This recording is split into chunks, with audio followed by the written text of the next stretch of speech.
उपचुनाव में बीजेपी ने अपने पत्ते खोल दिए हैं, तो उपचुनावों को लेकर 7 उम्मीदवारों की सूची जारी की। इस पर ज्यादा जानकारी के लिए हमारे साथ हमारे प्रमुख संवाददाता लालचंद जुड़ गए हैं। लालचंद, अब आखिरकार बीजेपी ने भी अपने पत्ते खोल दिए। एक लंबे दौर हमने देखा जब बैठकें चली उत्तर प्रदेश से लेकर राष्ट्रीय राजधानी दिल्ली तक, और बैठकों का होना लाजमी भी था क्योंकि उत्तर प्रदेश में आपने लोकसभा चुनाव में इतना बड़ा बैकलैश झेला है। और अब आप जो सूची देख रहे हैं, तमाम समीकरणों को साधने का, ब्राह्मण चेहरे से लेकर यादव चेहरे से लेकर निषाद, सबको यहां पर टिकट दिया गया है। किस तरीके से इसका आकलन किया जाए इस टिकट बंटवारे का?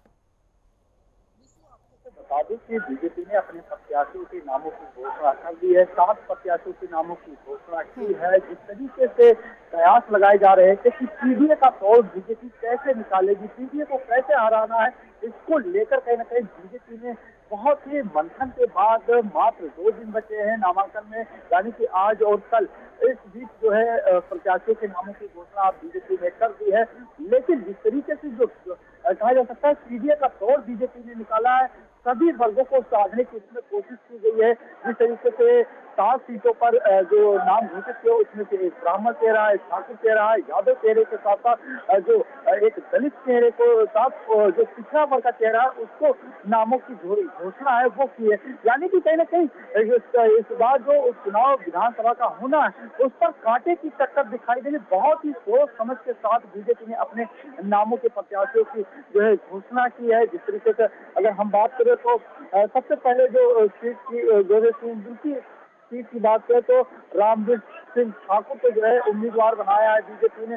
वहीं अगर हम बात करें गाजियाबाद की सीट से तो संजीव शर्मा जो वहां के महानगर अध्यक्ष थे उनको जो है प्रत्याशी बनाया है। इसके साथ ही खैर से बात करें तो सुरेंद्र दिलेर जो बीजेपी के प्रत्याशी के रूप में घोषित किए गए हैं। इसके साथ ही करहल की सीट की बात करें, अनुजेश यादव है जो अखिलेश यादव की कहा जाता है बहुत ही महत्वपूर्ण सीट है, उसको जीतने के लिए नहीं कहीं ना कहीं जो है अनुजेश यादव को जो है एक यादव चेहरे के रूप में जो है बीजेपी ने उम्मीदवार को बनाया है। इसके साथ ही अगर हम बात करें फूलपुर से तो दीपक पटेल को जो है उम्मीदवार बनाया है। कटहरी की विधानसभा जिसके मुख्यमंत्री योगी आदित्यनाथ प्रभारी है उस सीट पर भी कांटे की टक्कर दिखाई दे रही है क्योंकि जो पूर्व मंत्री रहे धर्मराज निषाद उनको जो है यहाँ पर उम्मीदवार बनाया है। यानी कि माना जाए सभी सीटों पर एक कांटे की टक्कर होने वाली है। जिस तरीके से बीजेपी ने अपने 7 नामों के प्रत्याशियों की घोषणा कर दी है, ऐसे में ये माना जा रहा है कि काफी महत्वपूर्ण हो जाता है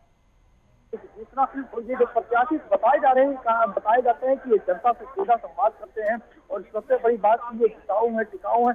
लेकिन जब 13 नवंबर को यहाँ पर मतदान होगा और 23 नवंबर को नतीजे आएंगे तब देखने वाली बात होगी कौन प्रत्याशी कौन जीतता है। लेकिन हाँ, ये जरूर कहा जा सकता है कि समाजवादी पार्टी ने जिस तरीके से 7 सीटों पर उम्मीदवार उतारे हैं और अब 9 सीटों पर जो है चुनाव लड़ने जा रही है। 2 प्रत्याशियों के नाम की घोषणा अभी बाकी है। कांग्रेस चुनाव से पीछे हटती हुई दिखाई दे रही है क्योंकि अखिलेश यादव ने पोस्ट करके इसकी जानकारी पहले ही दे दी है। तो ऐसे में कहीं ना कहीं 9 सीटों पर समाजवादी पार्टी चुनाव लड़ती हुई दिखाई देगी। बहुजन समाज पार्टी भी 9 सीटों पर चुनाव लड़ती हुई दिखाई दे रही है। हर जगह पर उम्मीदवार उतारे हैं। लेकिन बीजेपी की बात करें तो बीजेपी ने भी कहीं ना कहीं जो है 8 सीटों पर चुनाव लड़ती हुई दिखाई दे रही है। फिलहाल सीतामऊ पर अभी उन्होंने नाम की घोषणा नहीं की है, लेकिन आरएलडी की जो सीट है उस पर जो है आरएलडी चुनाव लड़ेगी ऐसा बताया जा रहा है। पहले ही जो है ये तय हो चुका है।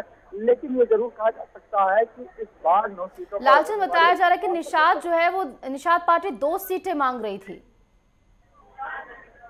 देखिए, निषाद पार्टी उत्तर प्रदेश से जो है सीटें मांग रही थी और उन्होंने उत्तर प्रदेश के नेतृत्व से मुलाकात की, केंद्रीय नेतृत्व से मुलाकात की, जेपी नड्डा जी से मुलाकात की और अमित शाह जी से मुलाकात की। लेकिन कहीं ना कहीं देखने को मिला है कि बीजेपी ने बहुत ही सोच समझ के साथ जो है अपने प्रत्याशी उतारे हैं क्योंकि जिस तरीके से लोकसभा चुनाव में जो नतीजे आए थे उसके बाद से कहीं ना कहीं उन्होंने जो पीडीए का तोड़ निकाला है, पीडीए का तोड़ यही है कि उन्होंने ओबीसी के साथ साथ एससी और ठाकुर ब्राह्मण को जो है टिकट दिया है। और सबसे बड़ी बात कि सबसे ज्यादा ओबीसी वर्ग के लोगों को जो है यहाँ पर टिकट दिया है। यानी कि माना जाए कि जो पीडीए का तोड़ है वो यहाँ पर बीजेपी जो है निकालती हुई दिखाई दी। और बिल्कुल तोड़ निकालने की जरूरत भी है, क्योंकि हम देख रहे हैं कि कड़ा मुकाबला यहाँ पर देखने को मिलने वाला है। आपने तमाम सीटों का आकलन बताया कि कहां पर किस तरीके के समीकरण है और कितना बड़ा ये मुकाबला होने वाला है, क्योंकि समाजवादी पार्टी और कांग्रेस एक साथ हालांकि आ गए हैं, उनमें थोड़ी उठापटक देखने को मिल रही है, लेकिन अंत में वो एक साथ ही खड़े हैं। और इस बीच बीजेपी ने अपनी सूची जारी कर दी। फिलहाल बहुत बहुत शुक्रिया लालचंद हमारे साथ जुड़ने के लिए और तमाम जानकारी हमारे साथ साझा करने के लिए।